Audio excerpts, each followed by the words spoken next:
sebagai sebuah mukjizat besar Nabi Muhammad sebagai salah satu tanda dari kenabian dan merupakan puncak dari seluruh pesan suci atau wahyu yang diturunkan oleh Allah sejak Nabi Adam dan diakhiri Nabi Muhammad. Sebagai seorang muslim, mencintai Al-Quran adalah suatu kewajiban.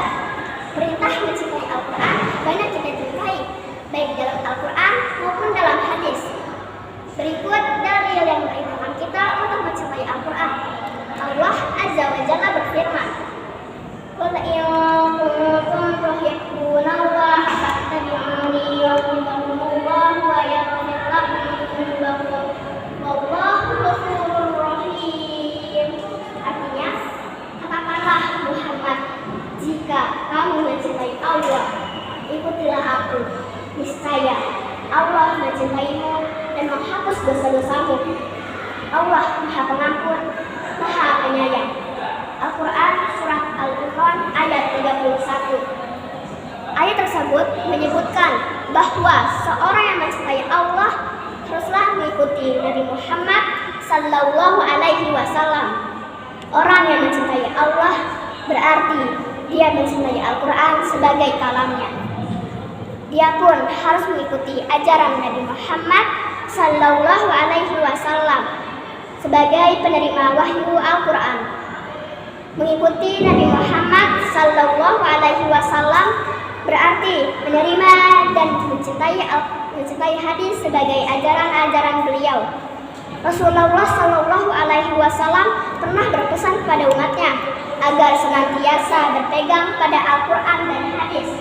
Dengan berpegang kepada keduanya, umat muslim tidak akan tersesat baik di dunia maupun di akhirat.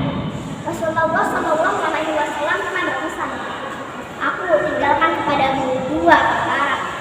Kamu tidak akan tersesat selama kamu berpegang kepada keduanya, yaitu kitab Allah Al-Quran dan sunnah Nabi-Nya hadis." Hadis riwayat Imam Malik dari Umar bin Khattab nomor 1935. Lantas, bagaimana cara kita mencintai Al-Quran dan mengapa kita mencintai Al-Quran? Ada 5 cara mencintai Al-Quran, yaitu dengan membaca, memahami, mentadabburi, menghafal, dan mengamalkan. Oleh karenanya, mari kita tanamkan kecintaan kita kepada Al-Quran dan mengajari kepada orang lain untuk mencintai Al-Quran dan membiasakan diri dengan belajar, baik dari segi membaca atau menghafal Al-Quran, agar kita mendapat banyak sekali manfaat yang sudah disebut sebelumnya.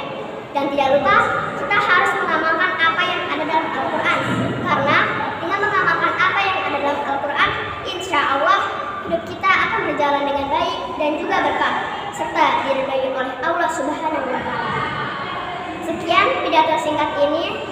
Terima kasih atas perhatiannya dan mohon maaf atas segala kekurangan dan kesalahan. Anak keren naik sepeda. Cakep. Pergi ke pasar beli bakpia.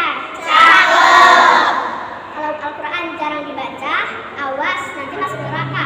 Wassallallahu ala nabiyya Muhammad wa ala alihi wa sahbihi ajma'in walhamdulillah rabbil alamin.